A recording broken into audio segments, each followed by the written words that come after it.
Hey Wolfpack fans, it is 4th of July weekend, and what is 4th of July without a delectable blueberry cobbler? So, I've learned this cobbler recipe a long time ago, but I've since added a little bit of Wolfpackiness to it. So stay tuned for the tips that I'm going to give you to make the best blueberry cobbler this side of the Mississippi River. Actually, any side of the Mississippi River, east or west. So stay tuned for this episode of Cooking with the Wolfpack, July 4th style.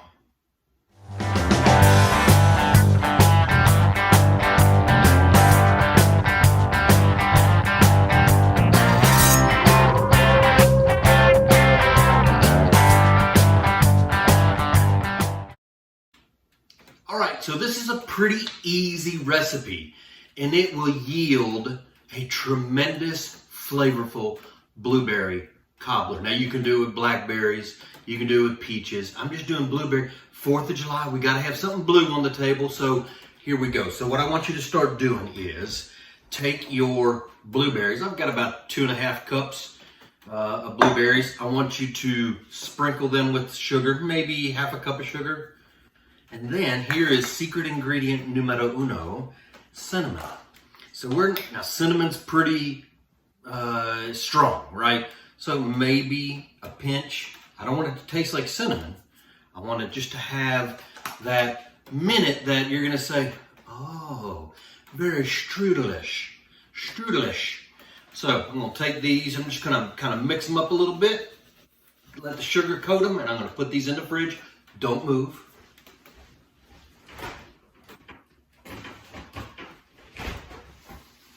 I'm back. Okay, so those are going to be in the fridge while I'm getting everything else ready. We're going to start by taking a stick of butter and a cast iron pan. I've got one of my favorite cast iron pans here. I'm going to crank up some low heat and I'm going to melt some butter. Now, we need melted butter for this dish, but I'm kind of doing two things at once. I'm kind of greasing my pan with butter and I'm getting some melted butter. So I'm going to use a stick. I got 2 half sticks, so we're going to just dump those in there and we're going to let them melt down. Now, dry ingredients. Take your bowl and you've got some flour, cup of flour. Everything is a cup, basically.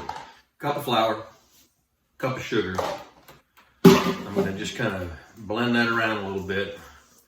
Get it kind of nice and married together in there. Hello, sugar. Hello, flour. How are you doing? I like to talk to my food if you hadn't figured that out. All right, cup of milk. We're going to add wet into dry. So we got a cup of milk. And secret weapon number 2, no, this is not Tito's vodka. Thanks to the recipe from Tom Hash, I made my own vanilla extract. So I'm going to take just a pinch. In fact, I'm just going to put a capful in there. Just a pinch of vanilla. Everything's better with vanilla, right? So I've got my little liquidy mixture here. I got my butter melting over there. Once the butter melts, I am going to pour it in here. It'll coat the pan, coat the cast iron, and add the buttery goodness to this dish. Let's see if we're there yet. Almost. My oven's there. I know I heard with the oven. So, you're mixing your ingredients. Once the butter melts, make sure you coat your pan. Pour the butter in here, and we'll be back to finish the recipe and put it in the oven for the best tasting blueberry cobbler you've ever put in your mouth. All right, so my butter is melted in my pan. I'm gonna kind of make sure I get it up the sides very carefully. I don't want to make a mess, but it's kind of coating my pan, and then I'm gonna put the excess right there into my liquid cobblery goodness. I'm gonna just give that a quick mix. Oh, it's gonna taste so good. I can already taste it. All right, now, I'm gonna just pour this in first. Coat the bottom of the pan.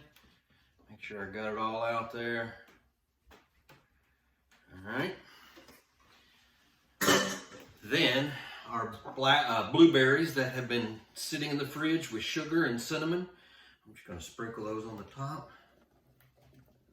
What happens is, see this little goodness here at the bottom? That's like cinnamony, sugary goodness. That's going to create kind of that strudel taste feeling on the top of your cobbler. So this is going straight in the oven, 350. I'm gonna check it at 45 minutes. My last one took a little bit longer. That's okay. We're gonna check it at the 45-minute mark and be back to see what this sucker looks like, and better yet, tastes like. So stay tuned.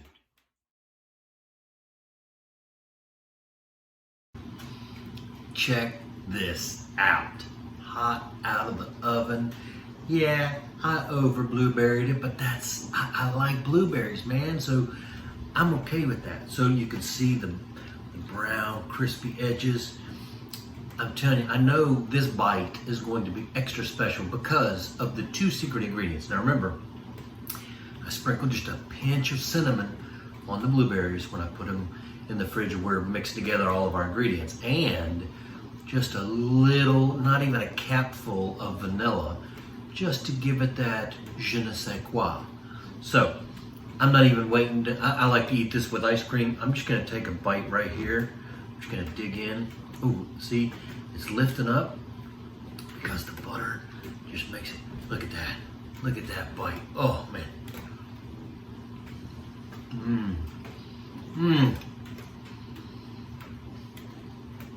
It's got that consistency that you want with a cobbler.